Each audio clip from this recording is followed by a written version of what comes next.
You know how powerful it is for someone to have someone in their life who believes in them, challenges them, and expects something out of them. So many people, that's all they're missing from becoming somebody great in life. We only challenge people who we believe are capable of rising to the challenge. And that right there is how you will realize that the way you look at your people is small. If you find yourself never challenging them, it's because you don't expect them to rise to it. All right, episode 10, here we are. Excited to be back. Today we got a topic on building people. Building a business that has people that win. I had a conversation with some of my team a couple days ago, and we were talking about developing layers of leadership, developing people who start to win independently. Kind of what we talked about in the last episode, where we discussed high maintenance, low production versus low production and extremely high maintenance, right? Or wait, did I say that right? It would be high maintenance, low production versus high production, low maintenance. And I got tons of good feedback on that topic. And so I was having a conversation with someone about that topic. And their question was, how come everyone who I'm training seems to get stuck? And they all get stuck at the same spot. They all get stuck where they're good, they're independent, they're certified, they have the ability to go sit with the client on their own. They know how to do everything. They have all the skill sets, yet their production never grows. In our business, their recruiting never grows. Their cash flow doesn't seem to ever have this like, boom, I got independent. Now, you may be watching this right now going, that sounds like me. I know how to run an appointment. I know how to run a presentation. I know how to sit with the client. I know the answers to how all the products work. I know how to explain everything. And I went through the learning curve. And once I had all the skills, I thought my numbers were going to explode, and they didn't. And so I'm talking to this individual who's a leader within my organization, within my company, and they're one of the best in all of tenacity. But they haven't developed those layers of leadership, right? Where John Maxwell talks about a couple things. Number one, he talks about the law of the lid. And in the law of the lid, he talks about how you can't outgrow the ceiling. We talked about that last episode. And then he also has another book where he talks about the 5 levels of leadership. And he talks about level 4 level of leadership, which is about duplication. And so we're having this conversation, and that's what we're going to talk about today, is one of the reasons why your people might get stuck. So the importance of coaching people past their current place and more towards their potential. Here's the problem, and I wrote it down to get it crystal clear. I said, leaders limit growth by only coaching people in the present. I've got a question for you. If you're building a company and you start writing down the names of all the people in business with you, all the people who you're coaching, all the people on your team, and you were to write their name, what pops in your head when you see their name? I have a question. Are you looking at them and thinking about them only as who they are today? Or are you, when you write their name, do you see them as their future best self? Do you see them as the person winning? Let's get more specific. I'm talking to this lady on my team, same one, and I said, I got a question. When you think of so-and-so, do you actually believe they're going to make it? Do you actually believe that she's going to cross over 6 figures? She's going to become a full-time broker with our firm. She's going to speak on stage in Vegas. Someday she's going to be making $1 million a year.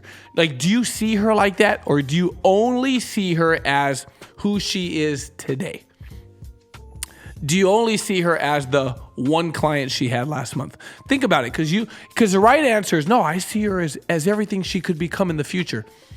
And I said, but I want you to really consciously think about it, because I bet you this is a mistake you make on accident. I said, when you see her name on paper, what pops in your head?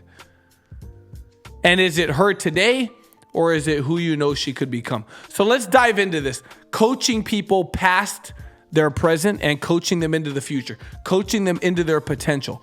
I wrote a couple notes down, and I want to be real specific. As you can see in this season, we're being very specific. Point number 1, coaching to their potential, not just the present. Seeing people where they could be and not just where they are.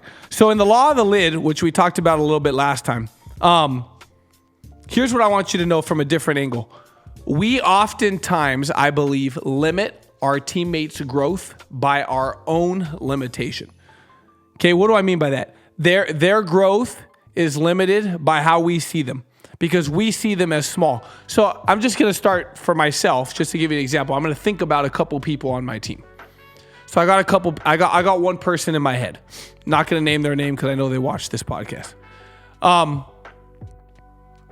For a long time in my career, so just to give you specifics, I think it took 8 years for us to have someone who crossed over 6 figures, like from starting from scratch in business.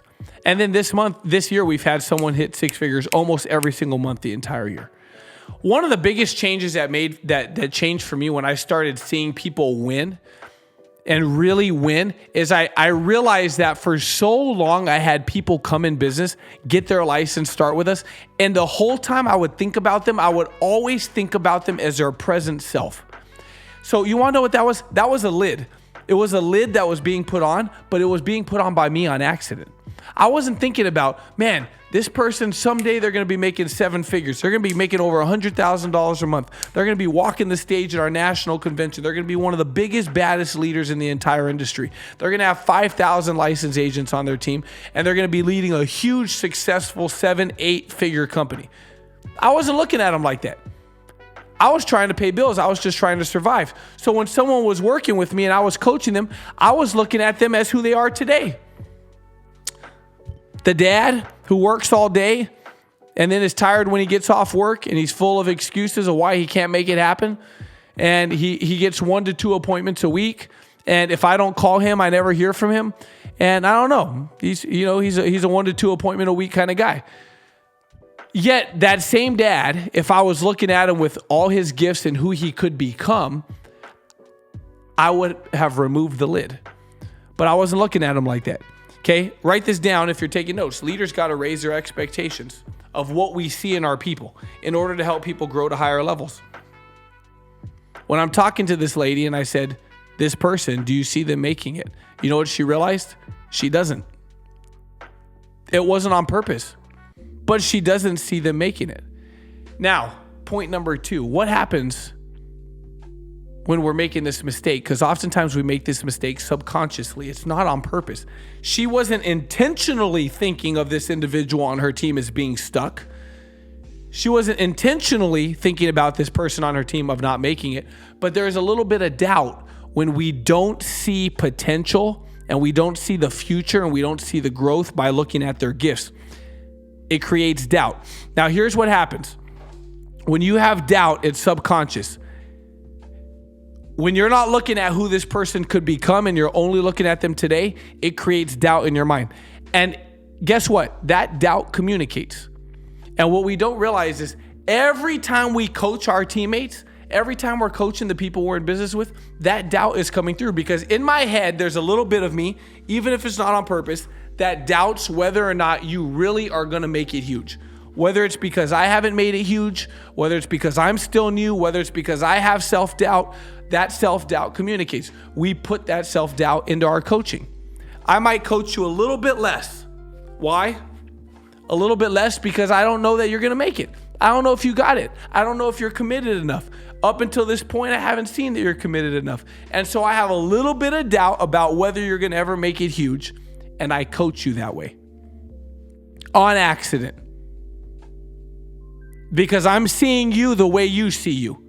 Where my job as a leader is to see you the way that you could be if you fully committed, if you fully went into study mode, if you fully went into mastering your skill sets, if you fully went into becoming an expert in our products, if you fully gave this all your time, effort, energy, and attention.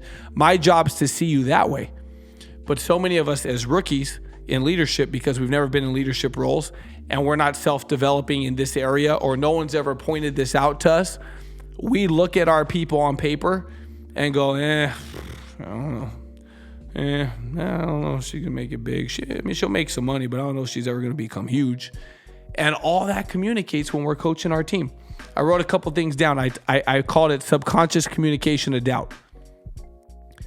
All this communicates in so many ways, by the way, on the phone, in our body language, and even in how present we are in listening. I catch myself all the time when I'm talking to someone who I'm like, I don't know if they're going to make it. These people are high maintenance, little to no production. I struggle with paying attention and even listening on the phone, but I'm an expert at going, oh yeah, wow, really? Yeah, no, yeah, totally. Yeah. I'm not even paying attention. Why? Because all of this communicates, you guys. The best of us do it. Okay, the best of us do it. John Maxwell has a book called The Law of Influence. And the law of influence, the whole thing's about how leadership is about the influence you have, not just your title. Our job is to influence our teammates to become the best versions of themselves. To find their gift and go, look, let me tell you why you're going to make it big. Dude, you got a heart of gold. You're so good at what we do. You're so good at communicating our mission of why we exist.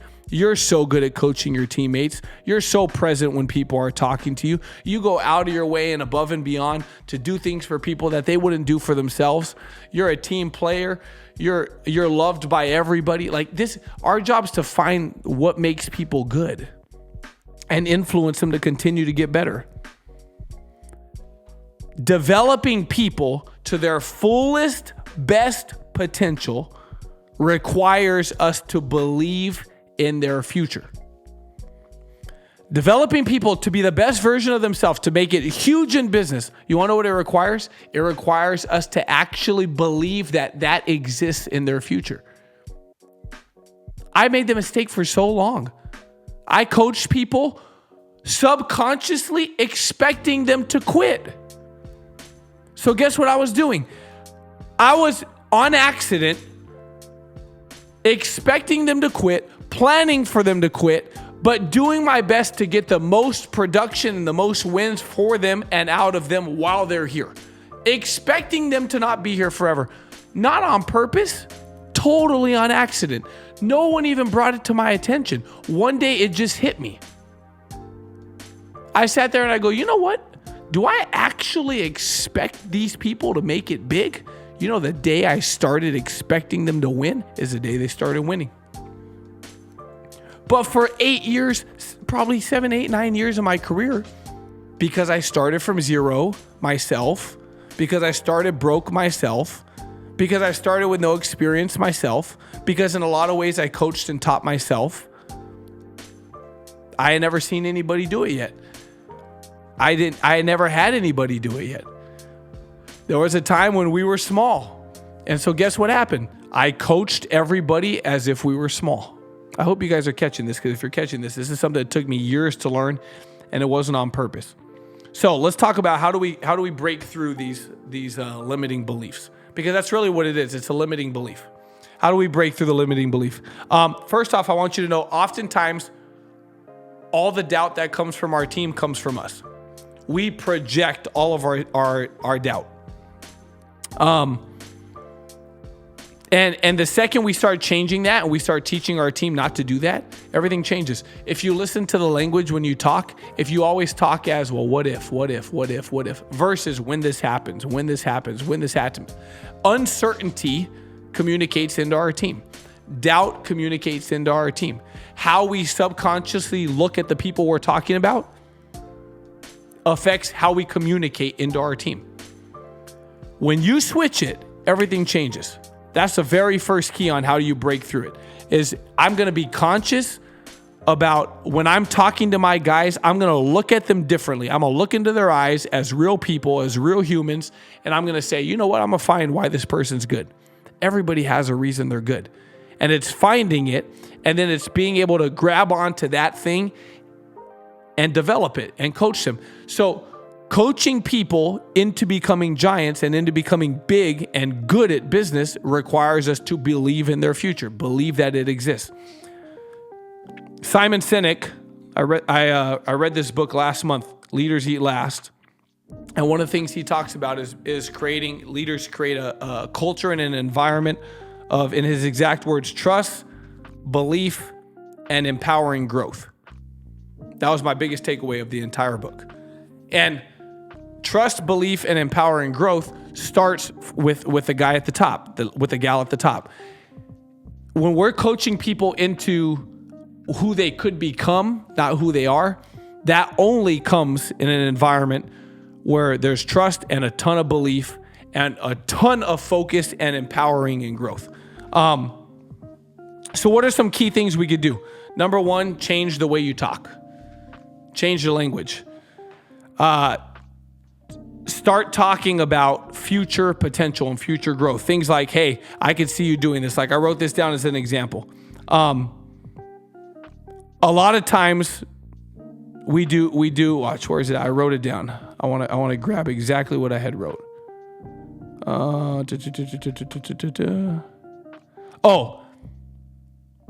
This is a total rookie mistake that I used to make. Man, dude, you're doing great. Oh yeah, you're doing great. Do you ever realize that how we say, like that statement right there, dude, you're doing so great, man, you're doing awesome, keep it up.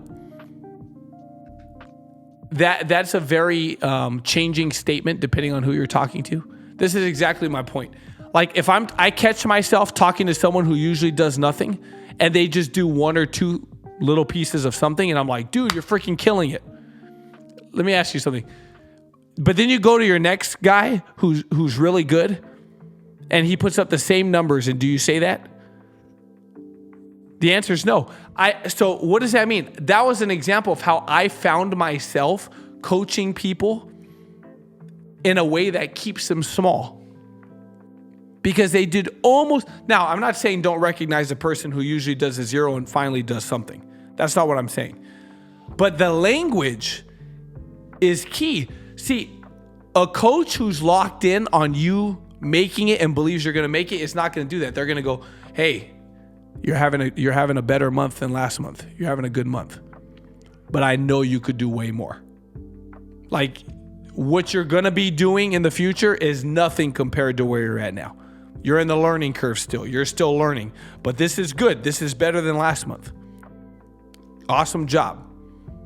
But you could do way more. I don't want you thinking that this is normal. I don't want you thinking that this is your best, because this is nowhere near your best. See, that's the kind of language that's talking about future growth, future potential, like literally speaking growth into somebody's future. Casting a vision. Helping people understand what the future looks like. Things like, man, can you imagine what you're going to look like in 6 to 12 months in business? You're starting to make money now. Can you imagine in 12 months? Can you imagine what it's going to look like at the end of the year? Can you imagine what you're going to look like next year? Like if we're talking fitness, I'll give you an example. When I look in the mirror, I'm like, all right, cool. I made progress. I got a progress photo from 3 months ago. I got my progress photo from today. But I always tell myself, if I don't stop, can you imagine? Man, bro, can you imagine what you're going to look like at the end of 2025 if you keep it up? Like that's the kind of thing where it's casting a vision. Leaders cast vision. And it took me so long to understand what that even meant. Because when I was thinking leaders cast vision, I'm thinking like this cheesy stuff like yachts and boats and mansions or whatever. Like that never connected with me. Then I realized casting vision is talking about somebody's future. Can you imagine when the skill sets you have now start to pay off? When the hard work you're putting on now starts to pay off? Can you imagine when you're debt free? Can you imagine how many licensed agents you're going to have in business in 12 to 24 months with this set of skills you have, because everybody loves you, everybody connects with you. Like things like that, you guys. Talking about who someone could become is so much more powerful. It's a challenging mindset. Every time I talk to you, I'm challenging you to be better. I'm reminding you of what the future is going to look like. Now, what's the opposite of that? The opposite is as we talk to them where they're at. And that's what most of us do. That's what I did most of my career. I looked at someone and I go, yeah, I expect them to quit. Not on purpose. I didn't even realize it, but that's how I looked at them. Because everybody before them quit. And so what happens? Well, I keep talking to them like they're small.